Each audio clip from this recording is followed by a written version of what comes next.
Hello, lovelies.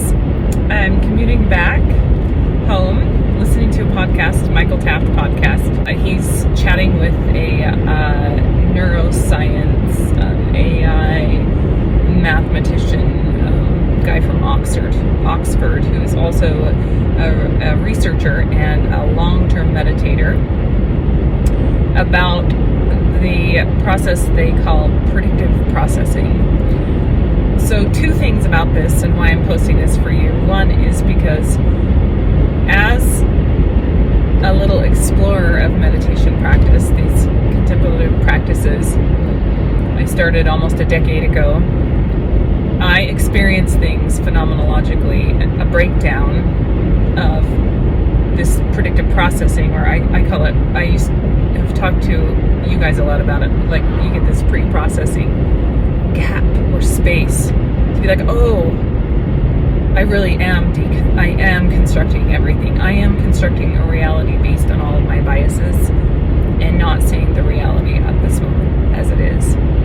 And it's such a phenomenological experience, and there's such a reconstruction of the neural pathways in the brain and the body, and it's a thing.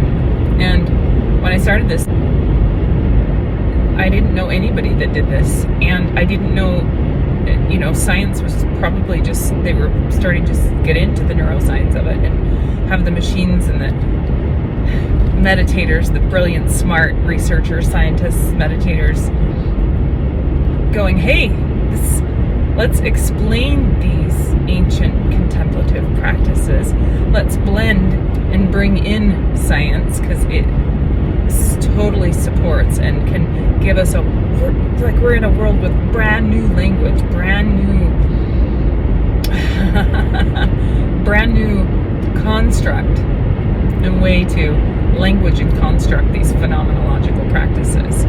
So first, I experienced this, it was a lot of groundless ground and a little bit of loneliness, and I'm like, oh my goodness, this mind-blowing new way of being and relating to the world that nobody else that I knew of, other than maybe one other meditator that I knew and had met on that first journey, had experienced. So it was really lonely, and it was really to hold that path and to be like, no, there's something here, I'm gonna keep going. No, there's something here, I'm gonna keep going. No, and to allow it to completely transform every facet of my life and to just keep going was groundless ground and a little bit lonely. And so it's so sweet to see and hear and to be able to share with you also when you experience those things, which you will if you go deep in this practice. And it's so worth it. Do it.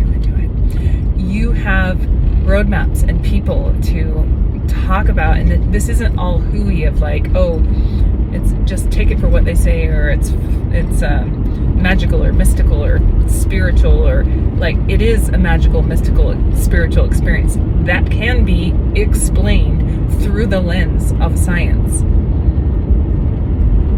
That one of my first deep teachers, Goenka, would say that this practice is completely scientific based. It's not based on rites and rituals and dogma and those things. It's just sit down, do the practice, here's how it works. It's all steeped in science. But what that science was, I didn't know, because it wasn't out there yet. And so I'm sharing that with you. Okay, the second thing is really cool about this really cool podcast is he explains that predictive processing, I think is what he calls it, and how much they used to think just 20 years ago, just 10 years before I started, our eyes were we'd open up the lens of a video camera and input would come in, and it started from there and came down, and we would go, oh, what's going on out here, right? And we would process it that way. But what they're learning now is based on our prior story, based on our most salient prior record player that's been playing in our head, and it could be the world's phenomenal, or it could be this world sucks. It's going to get reinforced by those prior stories. And until, and here's the practice of meditation, how this is helpful. We can learn to still the mind, shamatha, samatha, feel rest, calm abiding. Quiet the mind, still the mind a little bit. We can then get into the deconstruction phase and see things. He gives us an example of like, oh, I have this pain in my knee that is,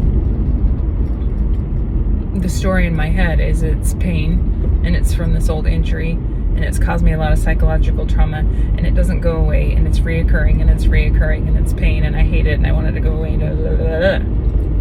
But to be able to experience that first time at this like very basic, without that story, because you've quieted the mind, to be able to turn up that sensory clarity and have equanimity.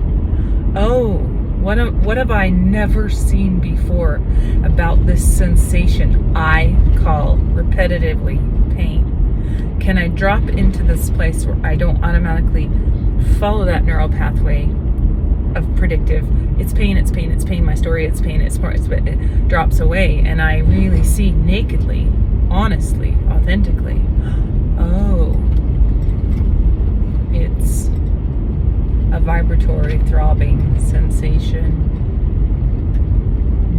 that isn't solid, that potentially could feel quite actually pleasant without my fucking story. Same thing with how you see the world, and this is the difference between two individuals who see the world as negative or depressing or whatever versus somebody who sees it as this magical spinning planet and spaceship, the world. Like how we construct ourselves based on this repetitive stories. And it's like that saying, the fish doesn't know what water is because he's never known anything else. He's in water, so he doesn't know what water is. Right? Like the fish can't tell the difference until he does. And so, yeah, this is a beautiful concept to start to unpack and then explore as you get deeper in your practice.